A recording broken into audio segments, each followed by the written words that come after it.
बोलिए परम संत शिरोमणि गुरु रविदास जी महाराज की।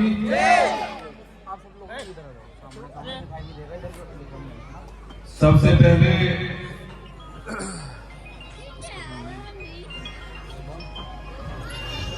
इस भारतवर्ष में भारत देश में जन्मे एक ऐसे महान संत और महापुरुष जिन्होंने देश और दुनिया में समानता, भाईचारा, समता का पैगाम दिया हो। फरवरी माह में जन्मे संत शिरोमणि गुरु रविदास जी महाराज जी के चरणों में कोटि कोटि नमन करते हुए और इस पावन प्रकट उत्सव पर, गुरु रविदास जयंती पर आप सभी मुजफ्फरनगर जनपद वासियों को भीम आर्मी जय भीम संगठन की ओर से बहुत बहुत मंगल कामनाएं। और हमारे साथ में चलकर आए हमारे जिले के जिलाध्यक्ष विकास गौतम जी, जिला प्रभारी राहुल जी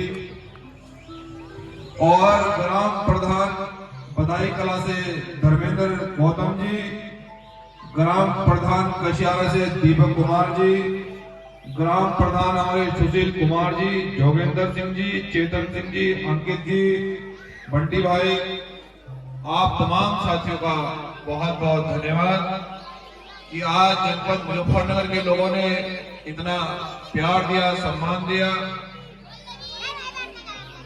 सम्मानित बहुजन समाज के लोगों, जब जब हम बहुजन संतों महापुरुषों का जन्मोत्सव मनाते हैं तो हमें बड़ा गर्व महसूस होता है और बहुत अच्छा लगता है देखकर कि हम लोग ऐसे संतों, ऐसे महापुरुषों का गुणगान कर रहे हैं जिन्होंने इस देश और दुनिया को समता समानता का संदेश दिया हो। और मैं धन्यवाद करना चाहूंगा गांव के प्रधान जी का भी। इस गांव के प्रधान जी ने इतना भव्य कार्यक्रम कराया और इस गुरु रविदास मंदिर समिति के आयोजक करता हमारे संचालक महोदय। सम्मानित साथियों, आखिर गुरु रविदास जी का जन्मोत्सव पूरा देश बड़ी धूमधाम से मना रहा है। विदेश में भी गुरु रविदास जी के जन्मोत्सव बड़े धूम धड़ाके से पूरे ढोल नगाड़ों से उनका जन्मोत्सव मनाया जा रहा है। आखिर गुरु रविदास जी को इतने बड़े पैमाने पर लोग क्यों मानते हैं? आखिर गुरु रविदास जी को इतने बड़े पैमाने पर लोग क्यों उनकी विचारधारा का अनुसरण कर रहे हैं? उनकी विचारधारा को क्यों स्वीकार कर रहे हैं लोग? क्या कारण है? बहनों, माताओं और यहां पर उपस्थित सभी बुद्धिजीवी लोग, मैं आपको गुरु रविदास जी के बारे में, अगर उनकी वाणी के बारे में या उनके संघर्ष के बारे में आपको बताऊं, प्यारे बच्चों, जब देश और दुनिया में एक तानाशाही चलती थी, एक राजा का पाठ चलता था और राजा के दरबार में किसी की सुनवाई नहीं होती थी, जातिवाद बड़े पैमाने पर चरम पर था, मनुष्य मनुष्य से घृणा करता था, मनुष्य मनुष्य में भेद होता था, तो गुरु रविदास जी इतने ज्ञानी और इतने परम शक्ति और इतने संघर्षशील और इतने बड़े आध्यात्मिक महापुरुष सदगुरु रविदास जी हुए हैं। जब बड़े बड़े राजा संत फकीरों को पता लगा कि एक ऐसा संत, एक ऐसे महापुरुष, और वो भी बहुजन समाज में जन्मे, दलित समाज में जन्मे, उनको इतना ज्ञान है, इतनी शक्ति है, तो बड़े बड़े राजाओं ने पूछा कि संत रविदास, आपको इतना ज्ञान है, इतनी शक्ति आपके पास है, आप इतने आध्यात्मिक हैं, आप इस ब्राह्मण में बहुत ज्ञान आपके पास है, आखिर आप किस प्रकार की व्यवस्था चाहते हैं?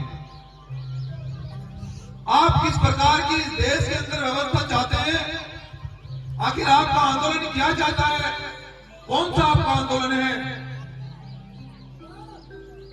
गुरु रविदास जी अपनी वाणी में ये कहते हैं कि ऐसा चाहूं राज में जहां मिले सभी को अन्न और छोटे बड़े सब समान बसे, गुरु रविदास रहे प्रसन्न। गुरु रविदास जी इस देश के बड़े बड़े राजा को ये कहते हैं कि हम ऐसी व्यवस्था चाहते हैं, हम ऐसा राज चाहते हैं जहां सब समान हो, सबको रोटी कपड़ा और मकान मिले, सबको नौकरी मिले, यहां मनुष्य मनुष्य में भेद न हो, जातिवाद न हो,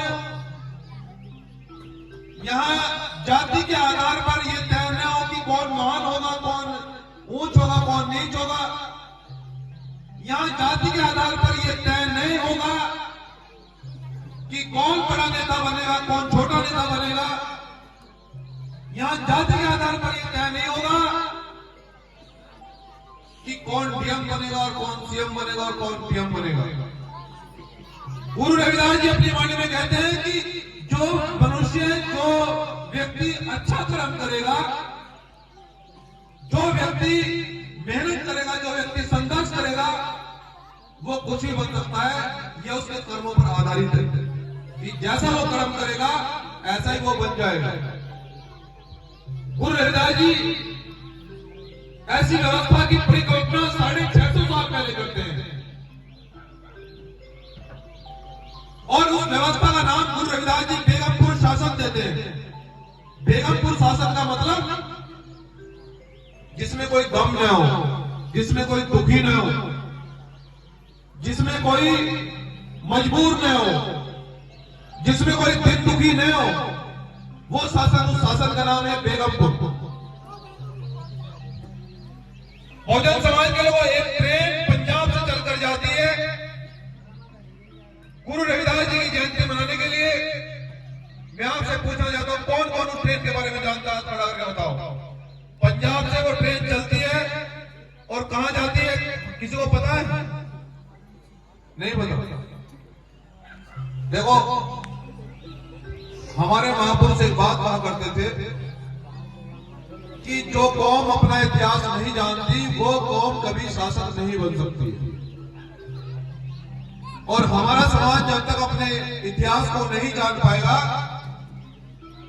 जब तक वो अपनी खुद की ताकत नहीं पहचान पाएगा, तो वो कौम, वो समाज मुर्दे के समान है।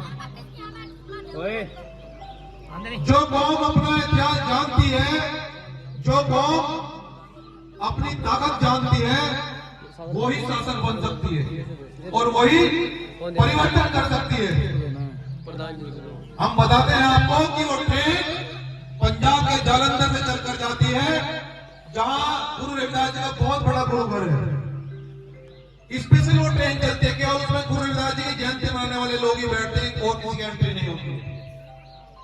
वो गुरु रविदास जी की जयंती से 2 दिन पहले पंजाब से चलकर वो बनारस जाती है, जहां पर गुरु रविदास जी का जन्म हुआ था। बनारस के गोवर्धनपुर में पूरी हरियाणा पंजाब से भरकर जाती है और सभी स्टेशनों पर, सभी चौराहों पर, जहां जहां स्टेशन पर रुकती है, उसका स्वागत होता है।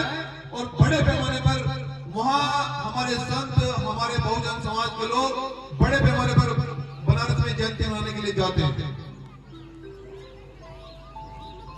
एक हमारे बहुजन समाज में एक ऐसे संत हुए हैं जिनकी ऑस्ट्रिया में हत्या कर दी गई थी। जानते हो क्यों? कौन कौन जानते हैं? रामानंद जी के बारे में किसी ने सुना है? बताओ, हाथ पड़ा करके बताओ। सदगुरु रामानंद जी का, महाराज जी का नाम किसने सुना है? मुजफ्फरनगर के लोगों को कुछ नहीं पता इसका मतलब। आप बस गुरु रविदास जी का नाम ले रहे, लेकिन ये नहीं जानते कि गुरु रविदास जी क्या चाहते थे, गुरु रविदास जी यहां तक कैसे पहुंचे, गुरु रविदास जी की वाणी में क्या है, कुछ नहीं जानते आप। और ये बड़े दुर्भाग्य की बात है कि अगर हम संतों महापुरुषों के बारे में नहीं जानेंगे, प्यारे बच्चों, खासकर आपको बता रहा हूं मैं, सम्मान नहीं पा सकते, हमारा कोई सम्मान नहीं करने वाला, क्योंकि हम अपने महापुरुषों के बारे में नहीं जानते, जिन्होंने हमें इतना सम्मान दिया, जो हमारे लिए अपने घर और परिवार छोड़कर हमारे लिए लड़े, जिनकी वजह से आज हम बड़े बड़े नेता हैं, बड़े बड़े डीएम हैं, सीएम है, पीएम है, हम उनके बारे में नहीं जानते, तो हमारा सम्मान कौन करेगा? हम सामाजिक परिवर्तन नहीं कर पाएंगे, न हम शासन बना पाएंगे, न हम सरकार बना पाएंगे, क्योंकि जो कौम अपना इतिहास नहीं जानती वो कभी शासक नहीं बन सकती है। गुरु रामानंद महाराज जी ऑस्ट्रिया में बहुत बड़ा गुरु घर चलाते थे, गुरु रविदास जी का, और ऑस्ट्रिया में उन्होंने ये कहा था कि सात संगत जी चलो बनारस, एक इतिहास रचाना है। और जहां गुरु रविदास जी का जन्म हुआ है, कहां पर? बनारस में, गोवर्धनपुर में, कि सात संगत जी चलो बनारस, एक इतिहास रचाना है, और बनारस में गुरु रविदास घर को सोने का बनाना है। ये रामानंद महाराज जी ने कहा था कि जहां पर गुरु रविदास जी का जन्म हुआ है, हम उस घर को सोने का बनाएंगे, क्योंकि गुरु रविदास जी ने इतना बड़ा काम किया है, गुरु रविदास जी की विचारधारा इतनी बड़ी है, हम उनका घर सोने का बनाएंगे। जब रामानंद महाराज जी ने यह कहा कि हम गुरु रविदास जी का घर सोने का बनाएंगे, तो कुछ सामंती लोगों को, कुछ मनुवादी लोगों के पेट में दर्द हुआ और रामानंद महाराज जी को गोली मार दी गई। किस लिए? कि हम अपने बहुजन संतों महापुरुषों का गुरु घर, हम उनके पार्क को सोने का बनाने की बात अगर कर रहे हैं, तो उन्होंने हम पर गोली चला दी। उन्होंने कहा अगर दलितों के गुरु घर सोने का बनेंगे, इनके पार्क अगर बड़े बड़े बनेंगे, तो राजाशाही तो खतरे में पड़ जाएगी। लेकिन उस मिशन को पूरे देश के संतों ने आगे बढ़ा, और प्रत्येक वर्ष जब गुरु रविदास जी की जयंती आती है, तो कई करोड़ रुपए इकट्ठा होकर बनारस जाता है। गुरु रविदास घर सोने का बनने की तैयारी हो रही है, गुंबद भी सोने की बन गई है, और बनारस में गेट भी सोने का लग गया है। बस ईंटें रखने सोने की देर है कि अब ईंटें सोने की रखी जा रही है। ये हमारे लिए गर्व की बात है, और हम इस बात को जानते जग नहीं, कितने बड़े पैमाने पर हमारे संत और महापुरुष हमारे लिए काम कर रहे हैं। अगर आपको गुरु रविदास जी के बारे में जानना है, मैं माता बहनों आपसे कहने के लिए आया हूं, और ये कहकर जा रहा हूं कि अगर आपको तीर्थ स्थल देखने हैं, अगर आपको ये जानना है कि मेरा परिवार सुखी रहे, हमारे बच्चे सुखी रहे, और ये बच्चे पढ़ लिख कर आगे बढ़े, तो आप जालंधर जाना जरूर गुरु रविदास घर में। वहां गुरु रविदास घर इतने बड़े बड़े बने हुए हैं, आपको पता लगेगा कि गुरु रविदास जी को मानने वाले लोग कितने बड़े बड़े लोग हैं, कितने बड़े बड़े पूंजीपति लोग हैं। वहां सुबह ही उठकर वो 4 बजे जो बड़ी बड़ी कंपनियों के मालिक सुबह उठकर सेवा करते हैं, और इतने बड़े बड़े गुरुकुल बनाए हैं कि वहां 5-5 किलोमीटर में गुरुकुल बने। तो मैं आपसे ये निवेदन करता हूं कि 4 धर्म में अगर यात्रा आपको करनी है, अगर आपको महापुरुषों के बारे में जानना है, अगर आपको अपने परिवार को, अपने आप को अगर आप सुखी देखना चाहते हैं, और अगर आप समाज का इतिहास देखना चाहते हैं, तो जाओ जालंधर, जाओ बनारस, जहां गुरु रविदास जी का जन्म हुआ था, जाओ बाबा साहब डॉक्टर अम्बेडकर की जन्मभूमि इंदौर महू में, जहां बाबा साहब डॉक्टर अम्बेडकर जी का जन्म हुआ है। बाकी तो हमें किसी ने कुछ दिया ही नहीं है माता बहनों, हमें क्या दिया किसी ने? हम तो उस कौम से आते हैं जिनको पानी पीने के लिए भी जाने कितने पापड़ बेलने पड़े, जाने कितने बड़े बड़े आंदोलन करने पड़े, जब पानी पीने के लिए आपने वाली आवाज उठाई बाबा साहब डॉक्टर अम्बेडकर ने, बाबा साहब डॉक्टर अम्बेडकर का सर फोड़ दिया गया कि अगर दलित अगर नल से पानी पिएगा तो नल अछूत हो जाएगा, उसको गंगा जल से धोएगा। ये इतना बड़ा अपराध, इतनी बड़ी छुआछूत भेदभाव संविधान लिखने से पहले होती थी। अगर बाबा साहब डॉक्टर अम्बेडकर, गुरु रविदास जी अगर समानता के लिए आंदोलन नहीं करते, तो मुझे लगता है कि मैं इस मंच पर नहीं बैठा होता, आपका भाई, आपका बेटा। अगर गुरु रविदास जी और बाबा साहब डॉक्टर अम्बेडकर हमारे लिए आंदोलन नहीं करते, वो हमारे लिए नहीं लड़ते, तो मुझे लगता है कि भीमार्मी जैन संगठन देश का सबसे बड़ा संगठन नहीं होता। कान खोलकर सुन लेना चाहिए। ये जो नीला गमछा पहनकर आप पीएम और एसएसपी के सामने सर चौड़ा करके अड़ जाते हो और ये कहते हो कि न्याय चाहिए, ये किसी और की देन नहीं है, ये गुरु रविदास जी बाबा साहब डॉक्टर अम्बेडकर की देन है। और अगर वो नहीं जानेंगे बच्चों, अगर उनको हम नहीं पहचानेंगे तो हमें भविष्य में कोई नौकरी नहीं देगा। हमारे लिए शिक्षा में आरक्षण खत्म कर दिया है। वो ये चाहते हैं कि अगर इस कौम के बच्चे, अगर बहुजन समाज के बच्चे अगर पढ़ेंगे, नौकरी किसकी लगती है माता बहनों? जो पढ़ा लिखा होता है उसकी नौकरी लगती है, या जो अनपढ़ होता है उसकी नौकरी लग जाती है? पढ़े लिखों की नौकरी लगती है। हमारे बच्चों के स्कॉलरशिप यानी कि जो वजीफा मिलना होता है, सरकार जो हमें फ्री में एडमिशन देना होता है, और ये कोई हमारे लिए भीख नहीं है, ये हमारा अधिकार है। वो अधिकार भी सरकार ने समाप्त कर दिया है कि अगर दलित समाज के बच्चे पढ़ेंगे, बहुजन समाज के बच्चे पढ़ेंगे तो ये आगे बढ़ेंगे। वो रास्ता भी हमारे लिए सरकार ने बंद कर दिया। सोचो कितना बड़ा पाप हमारे साथ में हो रहा है, कितना बड़ा अन्याय हमारे साथ में हो रहा है। इस अन्याय के साथ अगर लड़ना चाहते हो, क्योंकि बाबा साहब डॉक्टर अम्बेडकर हमारे रहबर, हमारे महापुरुष हमें यह सिखा गए कि बिना लड़े आपको कुछ नहीं मिलने वाला। बिना लड़े आपको न नौकरी मिलेगी, न अधिकार मिलेंगे। बिना संघर्ष के आपको कुछ नहीं मिलने वाला। कि हमें तो नौकरी भी और राजनीति भी, सामाजिक परिवर्तन भी संघर्ष ही करना है। बिना लड़े, बिना संघर्ष के कुछ नहीं होने वाला। इसलिए बहुजन समाज के लोगों, मैं आपसे ये कहने के लिए आया हूं कि अगर सच में आप गुरु रविदास जी की जयंती मनाना चाहते हो, और विशेषकर ये कहने के लिए आया हूं कि उनके इतिहास को आप जरूर पढ़ो, और गुरु रविदास जयंती पर, बाबा साहब डॉक्टर अम्बेडकर की जयंती पर, गुरु महर्षि वाल्मीकि जी की जयंती पर आप एक रोटी कम खाना, लेकिन घर में जयंती जरूर मनाना उनकी। मेरा आपसे निवेदन है हाथ जोड़कर, ताकि आने वाले बच्चों में जो छोटे छोटे बच्चे बैठे हैं, अब तक तो इन्होंने 6 हाथ वाले लोग देखे, अब तो इन्होंने 6 हाथ वाले लोग पूछे, लेकिन इनको ये पता रहेगा कि असली भगवान कौन है, असली रहमत कौन है। हमारे लिए किसने लड़ाई लड़ी है, किसने आंदोलन किया है, हमारी बेटी पुलिस में किसकी देन है, हमारी बेटी अफसर किसकी देन है, हमारी बेटी को नौकरी किसकी वजह से मिली है। जब इन्हें ये पता रहेगा कि हमारी बेटी को, हमारे बेटे को नौकरी बाबा साहब डॉक्टर अम्बेडकर और गुरु रविदास जी के आंदोलन की वजह से मिली है, मैं किसी और की देन है बहुजन समाज के लोगों। मैं आपको ये बात इसलिए कह रहा हूं कि मेरा वो समाज, मैं उस समाज से आता हूं जो समाज पूरे दिन मेहनत और मजदूरी करता है, पूरे दिन धूप में काम करता है, लेकिन वो गलत जगहों में, गलत रास्तों में पैसे खर्च कर देता है, क्योंकि उसको ज्ञान नहीं था।